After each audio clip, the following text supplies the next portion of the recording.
பழத்துக்காக தான் பாம்பு பாம்புன்னு பொய் சொன்னீங்களா? தயவு செஞ்சு என் மாம்பழத்த திருப்பி கொடுங்க. நான் கஷ்டப்பட்டு எடுத்தேன். ஆனா, அதுக்குள்ள 2 குருவிகளும் ரொம்ப வேகமா பறந்து ரொம்ப தூரம் போயிட்டாங்க. பிறகு அந்த மாம்பழத்த ஒரு மரக்கிளையில வச்சு 2 குருவிகளும் அது ரொம்ப சந்தோஷமா சாப்பிட்டாங்க. அப்படியே மறுநாள் காலையில வந்துச்சு. ஒரு மரத்துல ஒரே ஒரு கொய்யா பழம் ரொம்ப பழுத்து தொங்கிட்டு இருந்துச்சு. அதனோட வாசனை ரொம்ப தூரத்துக்கு வீசிட்டு இருந்துச்சு.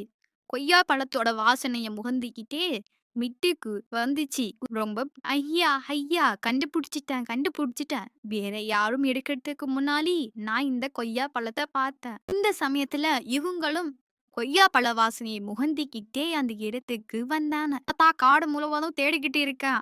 உன் வீடு தீப்பிடிச்சு எரியுது. சீக்கிரமா போய் உன் குழந்தைகள காப்பாத்து." அட கடவுளே! என் வீடு தீப்பிடிச்சிருச்சா? நான்